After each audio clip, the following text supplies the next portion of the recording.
तो आज हम बात करने वाले हैं पीपीएफ एक्सटेंशन के बारे में, यानी कि पीपीएफ एक्सटेंशन कितनी बार पा सकते हैं आप अपने पीपीएफ अकाउंट से। तो जानेंगे इस वीडियो के अंदर में, रिटन वीडियो के माध्यम से। तो इस स्कीम के बारे में पूरा नियम हम जानेंगे कि पीपीएफ एक्सटेंशन की जो रूल है वो किस तरीके के हैं और हमारा पीपीएफ अकाउंट जो होता है अगर हम खोलते हैं तो। हेलो गाइज, कैसे हैं आप सभी? आई होप आप सभी अच्छे होंगे। मैं प्रीति कुमारी अपने चैनल में आप सभी का स्वागत करती हूँ।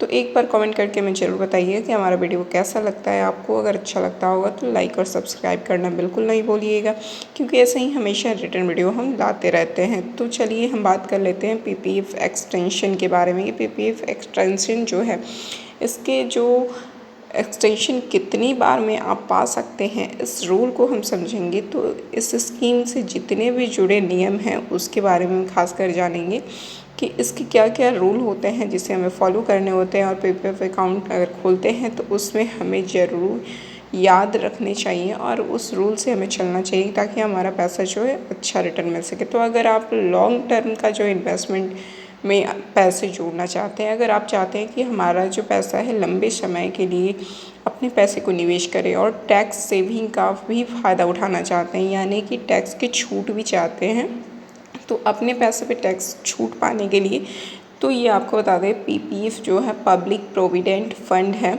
ये आपके लिए सबसे अच्छी स्कीम है। इसमें आपको सरकार की तरफ से यानी कि 7.1% ब्याज मिलता है और यह जो पूरी तरह से होता है टैक्स फ्री होता है। इसमें आपके पैसे पे जो आपको टैक्स लगता है वो टैक्स नहीं लगता है। लेकिन सवाल उठता है ये कि जब पीपीएफ की मैच्योरिटी यानी कि 15 साल हो जाती है, अपने पैसे को निवेश किया और 15 साल हो गए, तो क्या इसके बाद भी इसे जारी रखा जा सकता है? इसके बारे में हम समझेंगे कि अपने पैसे को निवेश कर दिया है हमने 5 साल या 10 साल या फिर 15 सालों के लिए, तो हम चाहते हैं कि नहीं, 15 साल तो मैच्योरिटी हमारा पूरा हो गया और इसे चाहते हैं कि क्या अगले टर्म्स के लिए भी हम चाहें तो अपने पैसे को रख सकते हैं। तो इसके बारे में हम जानेंगे कि क्या हम अपने पैसे को इससे आगे टर्म तक ले जा सकते हैं या फिर नहीं। तो इसका जवाब है कि हाँ, अगर पीपीएफ अकाउंट में एक्सटेंशन रूल के तहत, यानी कि एक्सटेंशन रूल है, इसके तहत आप इसे जितनी बार चाहें अपने पैसे को उतनी बार इसे आप बढ़ाया जा सकता है और नहीं चाहते हैं तो फिर अपने पैसे को रिटर्न पा भी सकते हैं।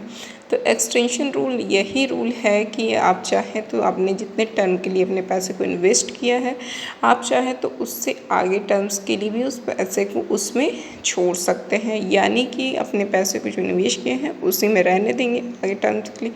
लेकिन पीपीएफ एक्सटेंशन 2 तरह से किया जा सकता है। तो किस तरीके से, 2 तरीका वो कौन कौन सा है उसके बारे में हम जानेंगे कि पहला तरीका हमारा कौन सा है।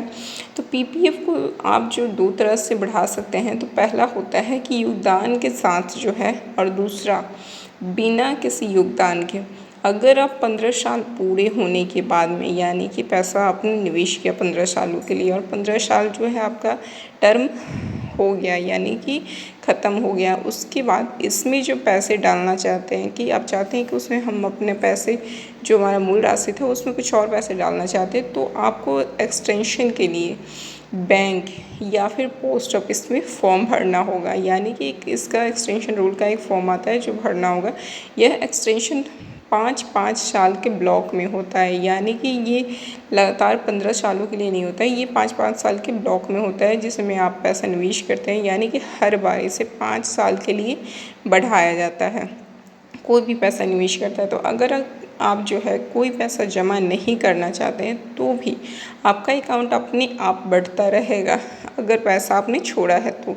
इस दौरान आपको जो जमा किए गए पैसे पर ब्याज मिलता रहेगा, जो आपने पैसा मूलधन रखा है, आपका मैच्योरिटी भी पूरा हो गया है और अपने पैसे को उसी में आपने छोड़ा हुआ है, तो इसका क्या होगा कि आपको ब्याज मिलता रहेगा, यानी कि आपका पैसा ऐसे नहीं बैठा रहेगा और इस पर टैक्स बेनिफिट भी मिलता रहेगा, यानी कि टैक्स की छूट भी मिलेगी आपको। यानी कि ऐसा होता है कि हमारा पैसा जब मैच्योरिटी टाइम ज़्यादा हो जाता है तो उसमें हमें जो है टैक्स लगते हैं, तो इसमें टैक्स फ्री मिलेंगे आपको और आप चाहे तो बीच में या एक बार में पूरी रकम निकाल भी सकते हैं, यानी कि इसमें कोई आपको दिक्कत परेशानी नहीं होगी। अपने पैसे को एक बार में नहीं निकाला जा सकता है, आप चाहें तो एक बार में निकाल सकते हैं। अब बात कर लेते हैं कि कितनी बार हो सकता है एक्सटेंशन, यानी कि हम बार की बात कर रहे हैं कि एक बार, 2 बार या 3 बार, इस बारे में हम बात करते हैं। तो चलिए जान लेते हैं। सबसे अच्छी बात ये है कि पीपीएफ को बढ़ाने की कोई सीमा नहीं है, यानी कि आपको पैसे को बढ़ाने की कोई लिमिटेशन नहीं है कि आप इतना ही पैसा तक बढ़ा सकते हैं। आप इसमें 5 साल के ब्लॉक में जितनी बार चाहें बढ़ा सकते हैं। लेकिन ध्यान रखने वाली योग्य बात ये है कि अगर आप योगदान के साथ एक्सटेंशन चाहते हैं तो मैच्योरिटी के 1 साल के अंदर, यानी 1 साल के अंदर बैंक या फिर पोस्ट ऑफिस में एक्सटेंशन फॉर्म आता है, उस एक्सटेंशन फॉर्म को भरकर जमा करना बिल्कुल ज़रूरी है।